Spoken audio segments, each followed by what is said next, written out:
जय हिंद। मेरा नाम है आरफा नबील और इस वीडियो में हम जानेंगे इंडिया और चाइना रिलेशंस। देखिए, इंडिया और चाइना के रिलेशंस एक टाइम पर तो ऐसे थे कि जब चाइना के आपके प्राइम मिनिस्टर चाउ एन लाई इंडिया आए थे तो उनके नारे लगे थे कि हिंदी चीनी भाई भाई। पर हम देखते हैं कि वक्त के साथ साथ इंडिया और चाइना के रिलेशंस बहुत ख़राब होते चले गए। अब वो पूरी कहानी हम समझेंगे। तो सबसे पहले मैं आपको बताती हूँ कि 1954 में हम देखते हैं कि 1954 में इंडिया और चाइना के बीच में पंचशील एग्रीमेंट होता है।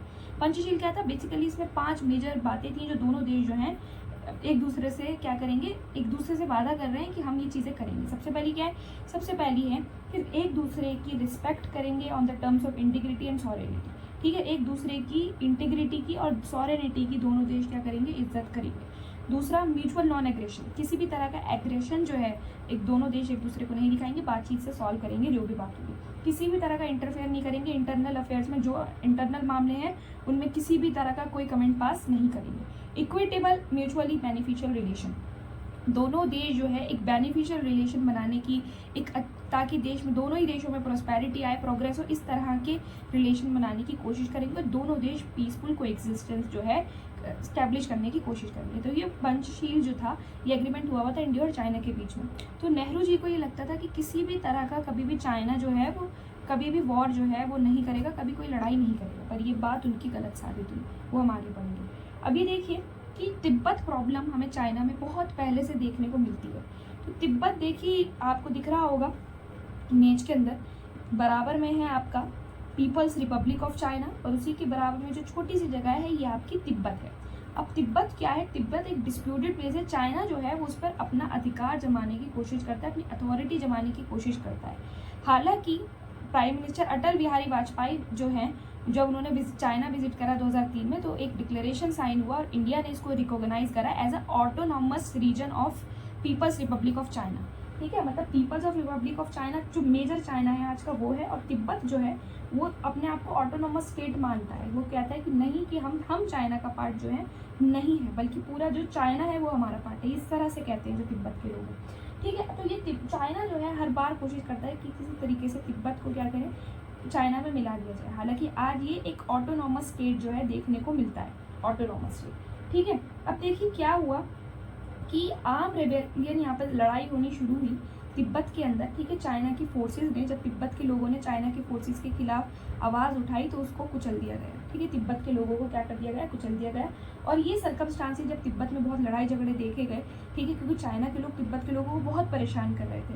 ठीक है, तो यहाँ हम देखते हैं कि जो तिब्बत के जो मेजर एक बहुत रिलीजियस लीडर थे दलाई लामा, वो हम देखते हैं उन्होंने असाइलम कर लिया इंडिया में, मतलब शरण ले ली 1959 में इंडिया में। और इंडिया के जो लीडर्स थे उन्होंने उनको इजाज़त दे दी, परमिशन दे दी कि वो इंडिया में शरण ले सकते हैं। तो चाइना ने इस स्टेप को इंडिया के बहुत क्या माना, इंटरफेयर माना कि आप हमारे इंटरनल अफेयर्स में क्या कर रहे हैं, दखल अंदाजी कर रहे हैं। तो ये तिब्बत प्रॉब्लम में जो इतना सिलेबस में था मैंने आपको बता दिया है। ठीक है, तो ये तिब्बत प्रॉब्लम है। तिब्बत जो है वो ये कहता है कि चाइना ही हमारा पार्ट है, पर चाइना एक इतना बड़ा रिपब्लिक आज बन चुका है तो तिब्बत को वो छोटे से पार्ट को अपना ही पार्ट मानता है और उस पर बार बार अधिकार जमाने की कोशिश करता है। हालांकि आज हम देखते हैं कि एक ऑटोनॉमस स्टेट है, मतलब कई हद तक चाइना की सरकार की जो है कम मर्जियां जो है हम देखने को मिलती हैं तिब्बत में। अब देखिए क्या होगा। अब मैं आपको बॉर्डर डिस्प्यूट बताना चाहूँगी कि इंडिया और चाइना के बीच में बॉर्डर डिस्प्यूट सबसे बड़ा है। इंडिया और चाइना के बीच में आपको याद रखना है कि जो मेजर जो सीमा रेखा है वो कौन सी, आपकी बॉर्डर लाइन कौन सी, आपकी मैकमो है। ठीक है, तो देखिए स्टार्ट करते हैं। India and China border dispute is over किस पर है? अक्साई चीन इन जम्मू कश्मीर एंड नेफा। नेफा जो है, जो अरुणाचल प्रदेश का जो एरिया है वो नेफा है।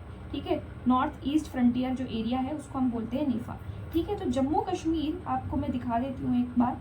ये देखिए, ये जो है आपका एरिया ये है नेफा। ठीक है, अरुणाचल प्रदेश वाला। और ये जो आप देख रहे हैं कश्मीर के ऊपर जो एरिया है ये है आपका अक्साई चीन। इन दोनों जगहों पर हम देखते हैं कि चाइना अपना दबदबा जमाने की कोशिश करता है।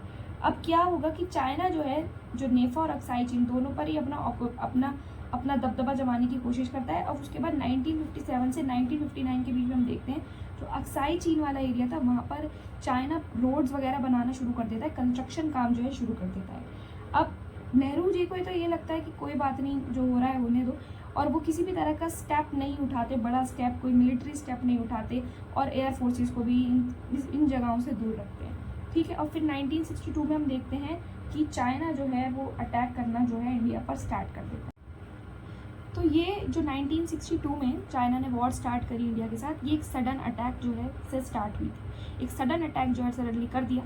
हमारी एयर फोर्सेज, हमारी मिलिट्री, हमारी आर्मी, ये जो है इन सबको कुछ पता ही नहीं था वॉर। हालांकि हमारी मिलिट्री, हमारी जो आर्मी थी वो बार बार हमारे पॉलिटिकल लीडर से कह रही थी कि ये जो हमारा बॉर्डर है चाइना के साथ, इस पर हमें ज़्यादा से ज़्यादा मिलिट्री लगाने की ज़रूरत है, पर इस बात पे कोई भी ध्यान जो है वो नहीं दिया गया था। हालांकि और आखिरकार हम देखते हैं कि रिजल्ट क्या हुआ इस वॉर का, 1962 की वॉर का। इंडिया जो है वो बुरी तरीके से क्या हुआ, हार गया।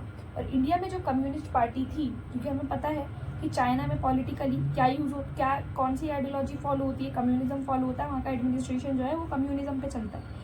अब ये देखिए कि चाइना जो है वो वॉर के बाद जब इंडिया चाइना की वॉर जो है वो हार जाता है इंडिया, तो हम देखते हैं कि इंडिया की जो कम्युनिस्ट पार्टी थी, इंडिया में कम्युनिस्ट पार्टी थी, ठीक है, ये साउथ में ज़्यादातर है, तो इंडिया की कम्युनिस्ट पार्टी डिवाइड हो गई। एक हो गई कम्युनिस्ट पार्टी ऑफ इंडिया और एक हो गई communist party of India Marxist, ठीक है। मार्क्सिज्म एक पर्टिकुलर आइडियोलॉजी है, ठीक है, कम्युनिज्म से ही रिलेटेड, ठीक है।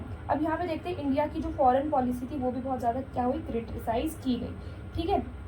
उसके बाद हम ये देखते हैं कि मिलिट्री कमांडर जो थे, जब 1962 में ये वॉर हम हार गए चाइना के साथ, तो जो मिलिट्री का कमांडर से उन्होंने रिज़ाइन कर दिया, और हमारे जो डिफेंस मिनिस्टर थे उन्होंने भी क्या कर दिया, कैबिनेट से क्या कर दिया, कैबिनेट को छोड़ दिया।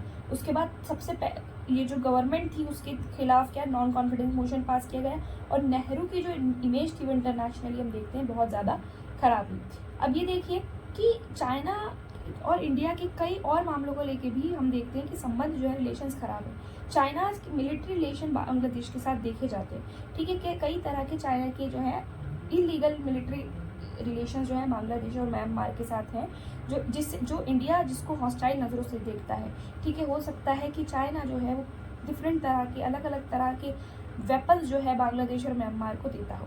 और चाइना का जो कंट्रीब्यूशन था न्यूक्लियर प्रोग्राम में, जब पाकिस्तान ने न्यूक्लियर टेस्ट करा था उसमें चाइना का सबसे बड़ा रोल माना जाता है। तो यहाँ हमने देखा कि चाइना के रिलेशन जो है इंडिया के साथ काफ़ी हद तक जो है वो ख़राब हो चुके थे। हालांकि पहल होती रहती है, इसका पॉजिटिव एस्पेक्ट देखें तो प्राइम मिनिस्टर राजीव गांधी ने कई डिस्कशंस किए हैं बॉर्डर डिस्प्यूट सुलझाने के लिए, और 2019 में India was the 12th largest trade partner of China, ठीक है, जो एक हम देख सकते हैं कि इकोनॉमिक ग्रोथ के लिए दोनों के लिए बहुत ज़रूरी है। साइंस एंड टेक्नोलॉजी, स्पेस के मामले में भी दोनों एक दूसरे को क्या करते हैं, कॉपरेट करते हैं, दोनों एक दूसरे की हेल्प करते हैं, और कल्चरल एक्सचेंज भी हमें देखने को मिलता है।